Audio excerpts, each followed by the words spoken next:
Ambassador Elena Vasquez stepped off the shuttle and onto the polished stone of Velish Prime. The air smelled of sulfur and something sweet, like burnt honey. 2 suns hung in the purple sky, casting long shadows across the landing platform. She had visited dozens of alien worlds in her 20 years of diplomatic service, but this one made her uneasy. The Valoran guards waited at the end of the platform. They stood over 2 meters tall, their scaled skin shifting between green and brown as they moved. Their eyes were yellow with vertical slits, and they watched her with the patient stillness of predators. Elena kept her expression calm and walked toward them with measured steps. Ambassador Vasquez, the lead guard said. His translator box hung around his neck, converting his hissing speech into flat English. The High Council awaits you.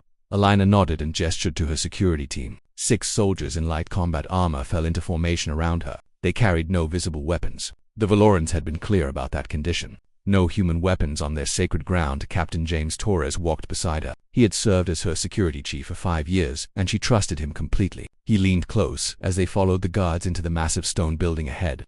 I don't like this, he whispered. Too many shadows, too many places to hide. The trade agreement is too important, Elena replied quietly. Earth needs access to their mining colonies. They need our agricultural technology. This benefits everyone. Torres said nothing, but his jaw tightened. The Grand Council chamber was enormous. Pillars of black stone rose toward a ceiling lost in darkness. Hundreds of Valorans filled the gallery seats, their scales rustling as they shifted and whispered to each other. At the far end of the chamber, 7 Valorans sat on elevated thrones.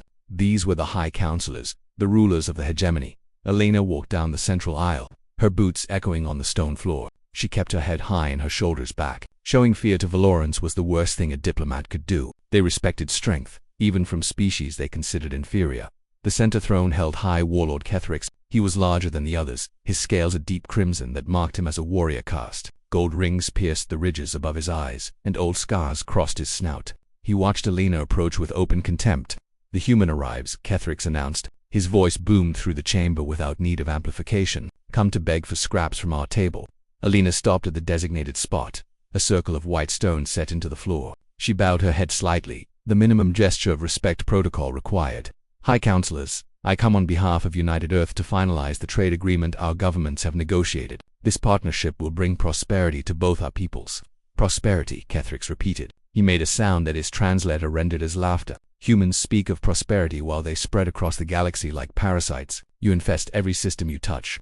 One of the other counselors, an older female with silver-gray scales, raised her hand. High Warlord, the agreement has already been approved by this council. We are here for the signing, nothing more. Kethrix's eyes narrowed, but he leaned back in his throne. Then let us complete this distasteful business. A Valoran attendant brought forward a ceremonial tablet. Elena produced her own documentation pad. The signing would be simple, a formality that would open trade routes and save countless lives on both sides. She allowed herself a small moment of satisfaction. That was when the lights went out. Elena heard Torres shout a warning. She felt hands grab her arms, pulling her backward. Then something sharp punched through her chest, and all the air left her lungs. The lights returned. Elena found herself on the floor, looking up at the distant ceiling. Blood pooled beneath her, warm and spreading. She tried to speak, but only a wet gurgle came out. Around her, the bodies of her security team lay scattered. Torres was closest, his eyes open and empty, 3 blades buried in his back. The Valoran guards stood over the human corpses, their weapons dripping red. Kethrix rose from his throne and walked down the steps. He stopped beside Elena and looked down at her with satisfaction. Did you really think we would let you spread your influence into our territory? He asked. Humans are weak, soft. You have no claws, no scales, no natural weapons. You survive only because stronger species have tolerated your existence. Elena's vision was fading. She could feel her heart struggling, each beat weaker than the last. But she managed to focus on Kethrix's face one final time. You have no idea, she whispered, what you have done. Kethrix laughed again. I have killed an ambassador and her guards. Earth will file protests. They will demand justice through the Galactic Assembly. They will accomplish nothing, because they are nothing. Elena's eyes closed. Her last thought was of her daughter waiting for her on Earth, waiting for a mother who would never come home. Kethrix turned to face the gallery. The assembled Valorans watched in silence, some with approval, others with barely hidden horror. He raised his arms wide. Today we send a message to the galaxy. The Valoran hegemony will not be controlled by lesser species. Let Earth weep for their dead. Let them send their complaints and their threats. We will answer with strength, as our ancestors did for 10,000 years. The warrior caste members in the gallery roared their approval. Others remained silent, exchanging worried glances. High Counselor Vethis, the silver-scaled female, stared at the human bodies with growing dread.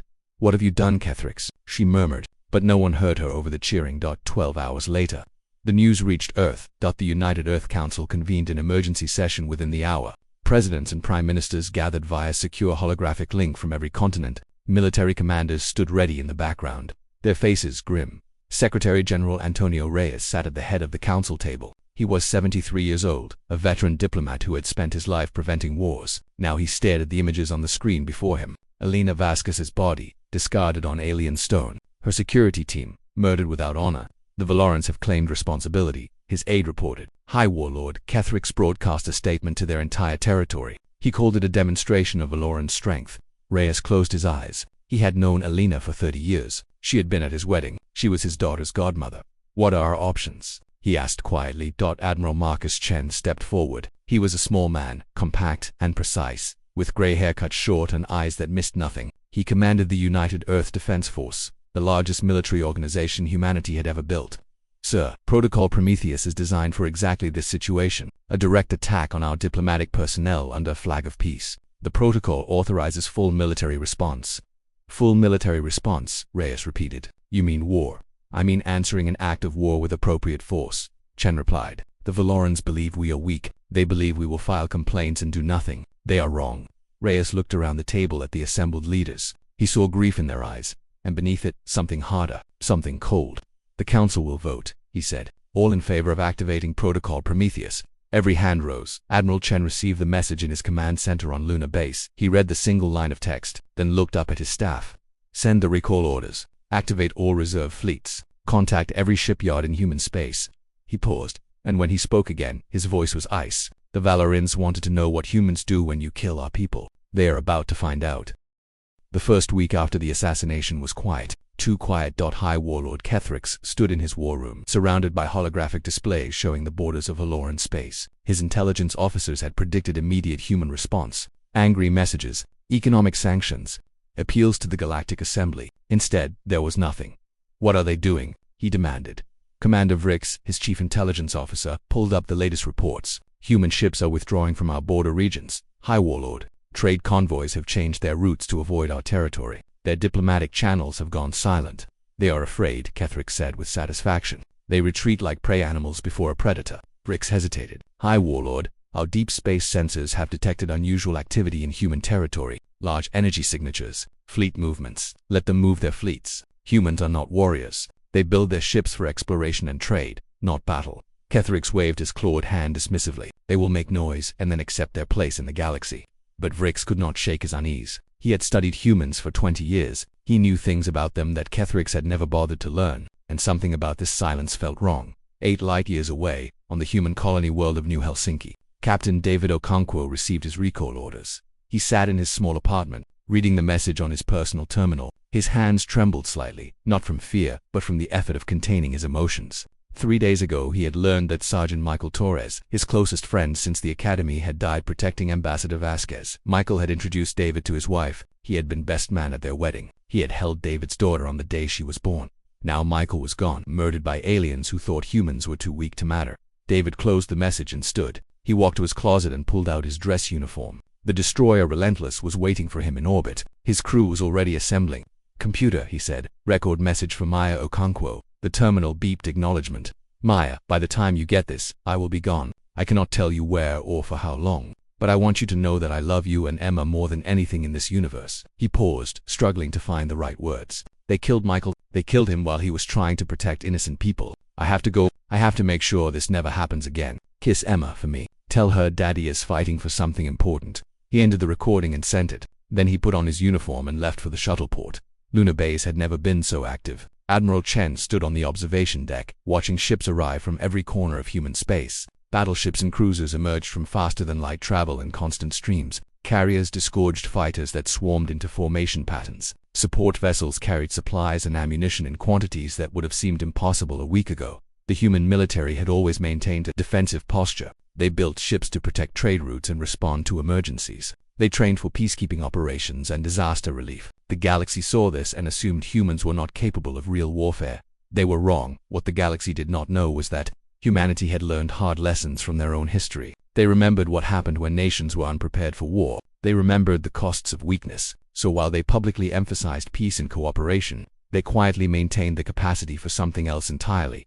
Admiral Chen reviewed the fleet roster on his tablet. 3,200 ships had answered the call. More were still coming. Veterans who had retired decades ago were returning to service. Young officers who had never seen combat were training around the clock. General Sarah Kim approached him. She commanded the ground forces, the soldiers who would be needed if the campaign reached planetary surfaces. "The army is ready," she reported. 400,000 troops, fully equipped, another 200,000 in reserve.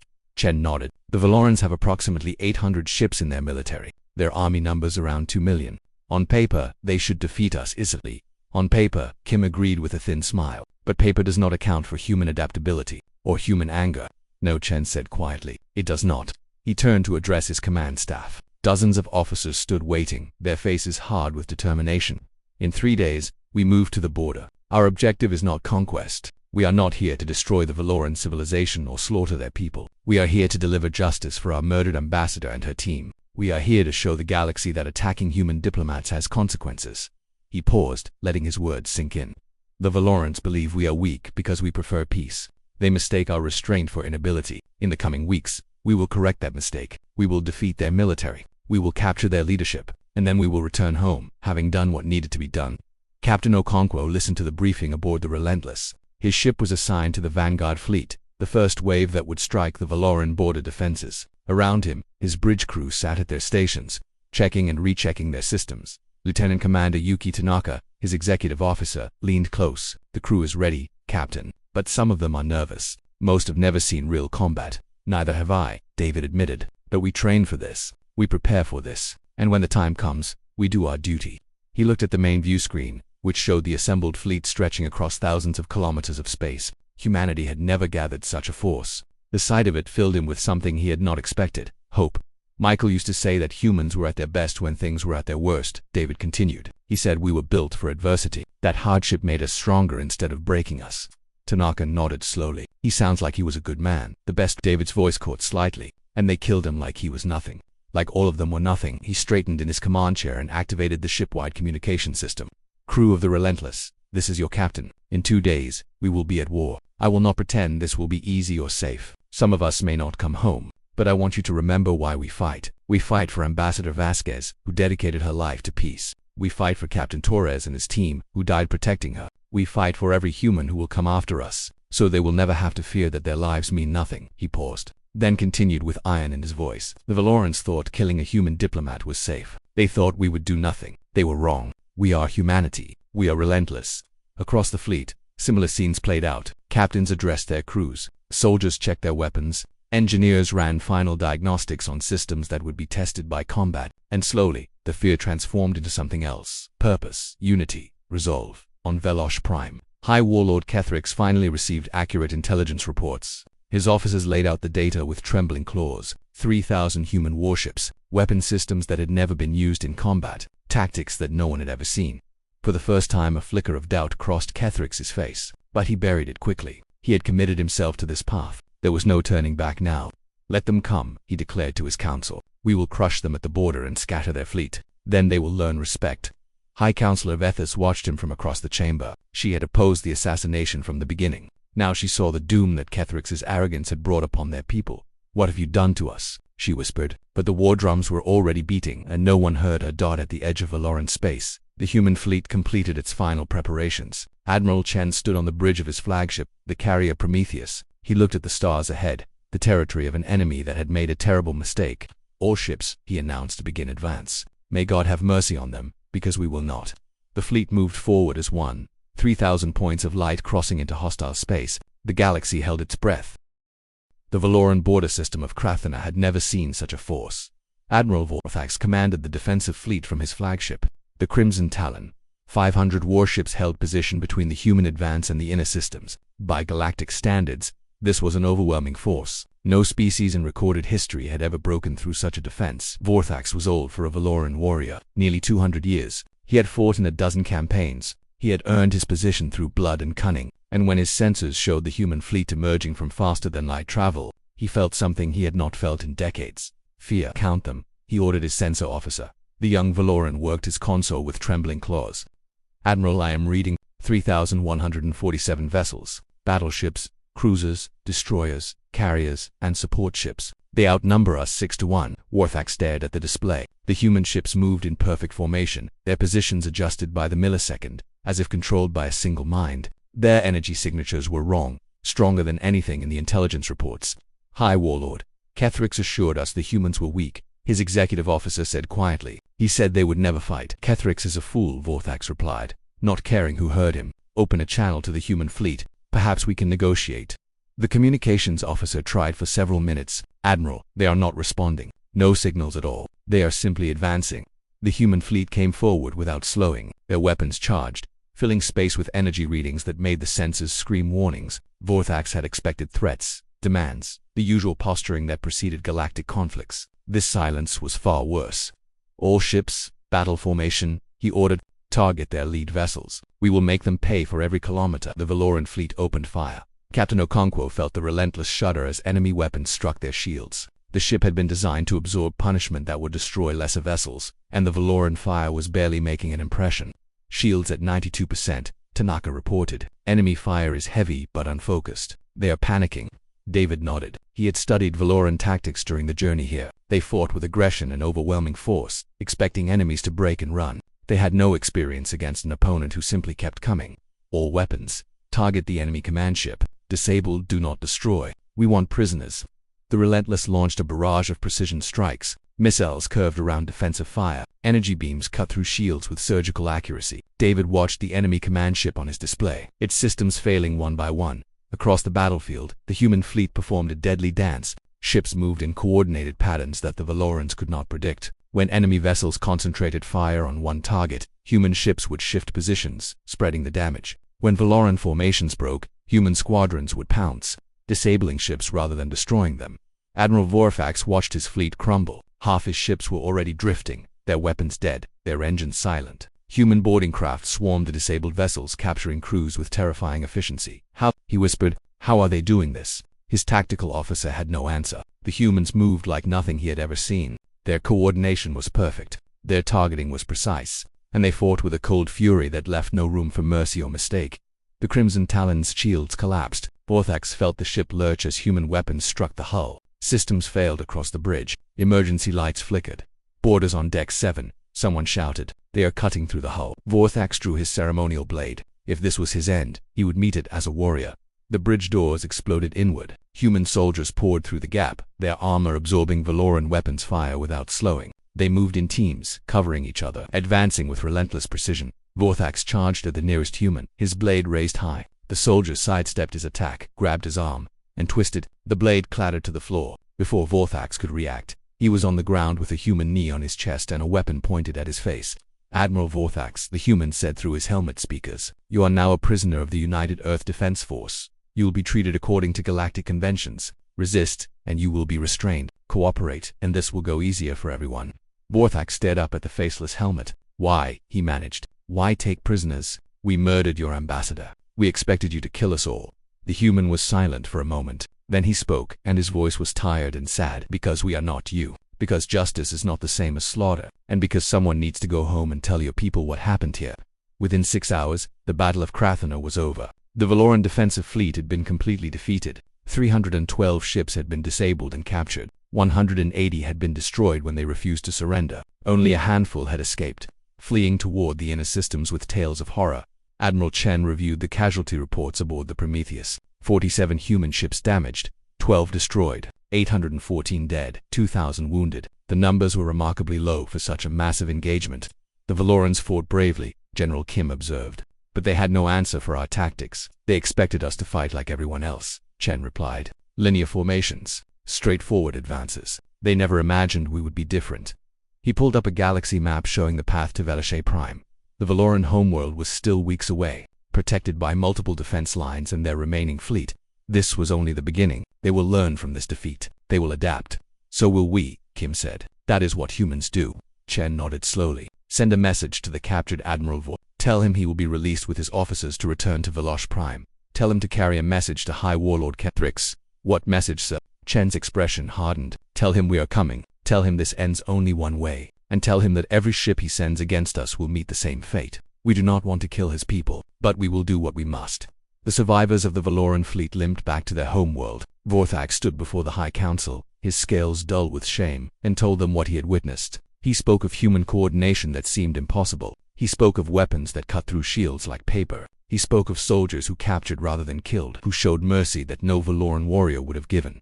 High Warlord Kethrix listened with growing fury. You lost 500 ships to inferior beings. You shame our entire species. I lost 500 ships to the most dangerous enemy we have ever faced, Vorthax replied quietly. They are not what you said they were. High Warlord, they are something else entirely, and they are coming here. Kethrix rose from his throne, his scales flushing dark with rage. Then we will meet them with everything we have. We will gather every ship, every soldier, every weapon. We will show these humans what happens when they threaten the Valoran hegemony. High Counselor Vethus spoke into the silence that followed. High Warlord, perhaps we should seek terms. That humans have shown they can be merciful. Perhaps they will accept surrender. Kethrix's voice was a roar. I would rather burn this world to ash than surrender to humans. The other counselors exchanged glances. Some nodded in agreement with Others looked at Vethus with desperate hope. The hegemony was splitting, cracking under the pressure of a war they had never expected. And at the edge of their territory, the human fleet regrouped and continued its advance. They did not hurry. They did not slow. They simply came forward, system by system, unstoppable as the tide. The human advance continued for 3 weeks. System by system, the fleet pushed deeper into Valoran territory. Each battle followed the same pattern. Valoran forces would mass to stop them. The humans would break through, disable the defenders, and move on. They never paused to consolidate. They never stopped to occupy. They simply kept coming. What confused the Valorans most was what the humans did not do. They did not bomb cities. They did not attack civilian infrastructure. They did not massacre prisoners or enslave populations. When they captured a system, they left it intact, its people unharmed, its resources untouched. On the colony world of Kethva, Captain Okonkwo led a ground assault against a Valoran military base. His soldiers fought through the outer defenses, overwhelming the garrison with precision and speed. When the Valoran commander finally surrendered, David accepted his blade and then did something that shocked everyone watching. He returned it. You fought with honor, David told the Valoran officer. Your soldiers defended their position bravely. You are not criminals. You are warriors following orders. When this war ends, you will need leaders like you to rebuild.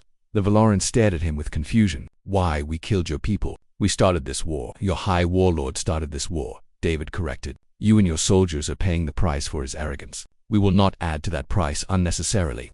Word of such incidents spread through Valoran space faster than the human fleet could travel. Civilians who had expected butchery found themselves ignored. Soldiers who expected execution found themselves treated according to galactic conventions. The humans were terrifying in battle and strangely merciful in victory. This scared the Valoran leadership more than open brutality would have. They understood revenge. They understood conquest. They did not understand restraint. High Counselor Vethus watched the reports from her private chambers. Each day brought news of another lost system, another defeated fleet, another step closer to Valosh Prime. And each day, the faction supporting High Warlord Kethrix grew smaller. A knock at her door interrupted her thoughts. She opened it to find a young officer, his scales pale with fear. High Counselor, I have been sent by Admiral Korath and General Thexit. They wish to speak with you privately. Vethus followed the officer through hidden passages to a secure meeting room. A dozen senior military leaders waited inside, their expressions grim. Admiral Korath spoke first. High Counselor, the war is lost. Our remaining fleet cannot stop the human advance. Kethrix refuses to accept this reality. He is ordering attacks that waste our ships and soldiers for no purpose. What do you propose?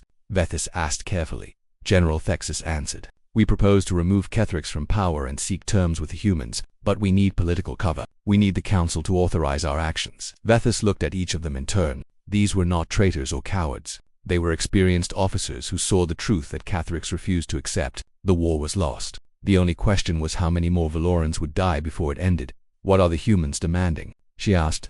Surrender of all individuals involved in the assassination, war reparations to be negotiated, and restructuring of our government to prevent future such incidents. They do not want to destroy us. No, Koroth said, and his voice held a note of wonder. They want justice. Not conquest, not revenge. Justice. Vethus closed her eyes. In that moment, she understood something profound about humanity. They were not the weak prey animals that Kethrix had described. They were something far more dangerous. They were predators who had learned to control their instincts. They were killers who chose mercy, and that made them more terrifying than any brutal conqueror. I will speak to the other counselors, she said finally. Prepare your forces to move when I give the signal. The Valoran civil conflict was brief and decisive. Kethrix learned of the conspiracy hours before the coup. He tried to rally loyal forces, but found few willing to die for his pride. When soldiers loyal to the Reform faction surrounded the Grand Council chamber, he finally understood how alone he had become. Traitors! He screamed at the officers who arrested him. Cowards! I will see you all executed. Admiral Koreth approached him calmly. High Warlord, you led our people into a war we could not win against an enemy you did not understand. The executions you threaten will never happen. Your rule is over. They took Kethrix to a holding cell. The assassins who had killed Ambassador Vasquez were gathered from their hiding places. The machinery of surrender began to turn. The human fleet received the surrender signal 2 days later. Admiral Chen verified the authenticity of the transmission, then ordered his ships to hold position. He had not expected the Valorans to end this themselves, but he was grateful. The final battle for Velosh Prime would have been bloody on both sides. High Counselor, Vethus requests permission to come aboard and negotiate terms, his communications officer reported. Chen looked at the distant planet on his view screen. Billions of Valorans lived there, waiting to learn their fate. He could demand almost anything. He could reshape their entire civilization to serve human interests. The power was his, but that was not why humanity had come. Grant her permission, he said. Escort her to the diplomatic conference room, and tell her we are ready to discuss peace. Captain Okonkwo stood on the observation deck of the Relentless as the ship took up orbit over Velosh Prime. The planet turned slowly beneath him, its surface a patchwork of red deserts and gray cities. Somewhere down there, the people who had killed Michael were being held for trial. Lieutenant Commander Tanaka joined him at the viewport. The crew is asking when we can go home.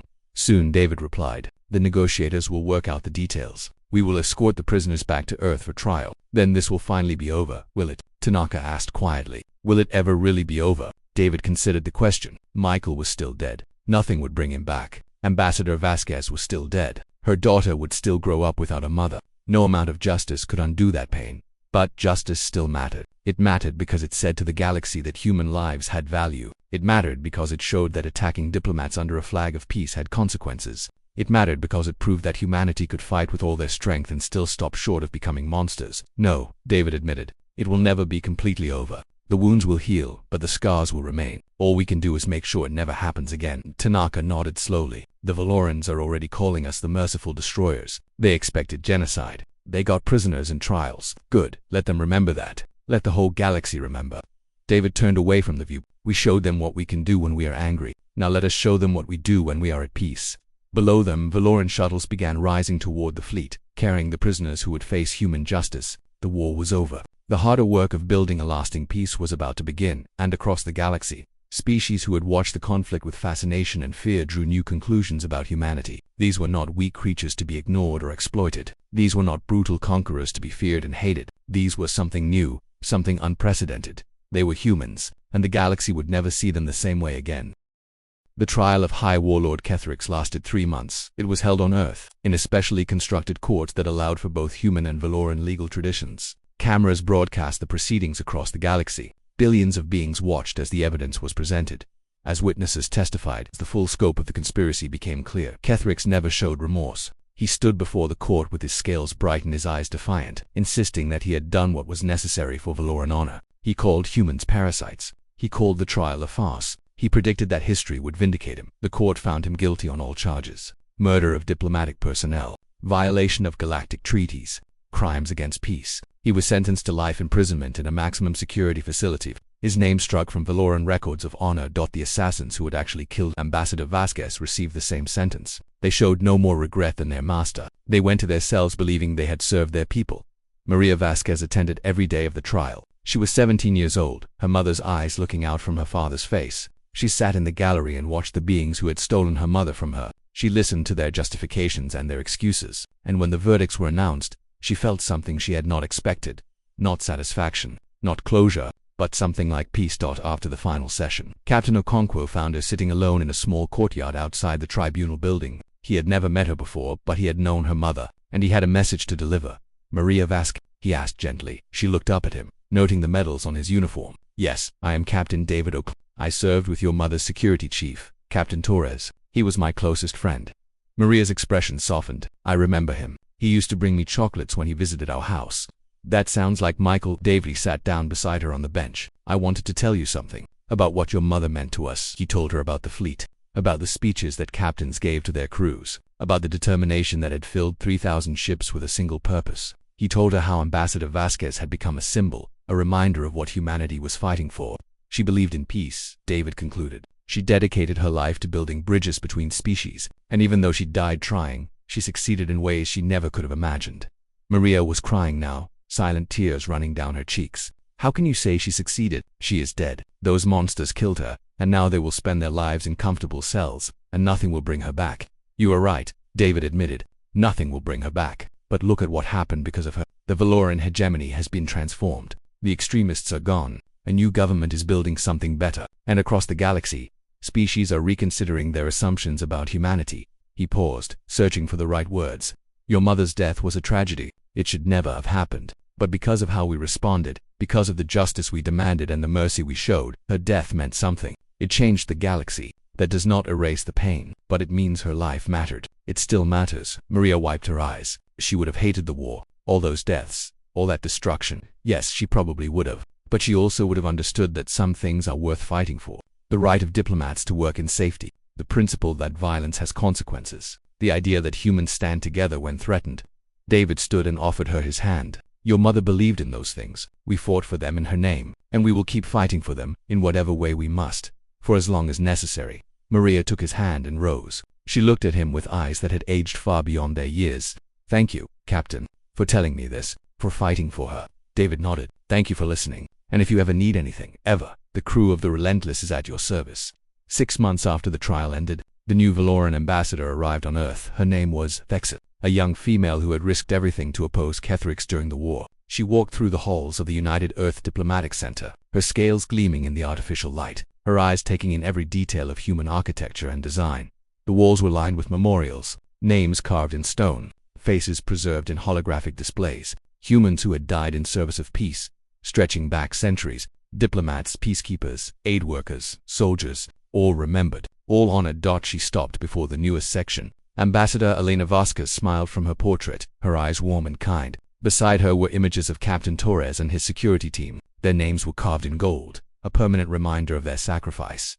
Secretary General Reyes joined her there. He was older now, the weight of war and its aftermath visible in his face, but his voice was steady as he spoke. This is why we fought, he said simply. Not for territory, not for revenge, for them, for the principle that their lives had value and their deaths demanded justice. Thexus studied the faces on the wall. My people did not understand humans before. We saw your soft bodies and short lives and assumed you were weak. We saw your preference for peace and assumed you could not fight. And now, Reyes asked, now we understand that your strength comes from something we never considered. You do not fight because you enjoy killing. You do not conquer because you desire power. You fight because you believe in something larger than yourselves. And that makes you more dangerous than any warrior race in the galaxy. Reyes nodded slowly. We prefer to be friends. We prefer to trade and cooperate and build together. But when someone attacks our people under a flag of peace, we will respond. We will respond with everything we have, and we will not stop until justice is done. I know, Thexus said. The entire galaxy knows now. She turned to face him fully, and in the Valoran gesture of deepest respect, she lowered her head until her scales touched the floor. On behalf of the reformed Valoran hegemony, I offer our deepest apologies for the crimes committed against your people. We cannot undo what was done. We can only promise that it will never happen again, and work every day to build the partnership that Ambassador Vasquez died trying to create. Reyes helped her rise. That is all we ask. Peace between our peoples. Justice for the past. Hope for the future. They walked together toward the conference room where the new treaty waited to be signed. Behind them, the faces of the fallen watched from the memorial wall. Elena Vasquez seemed to smile, as if approving of what her death had ultimately achieved.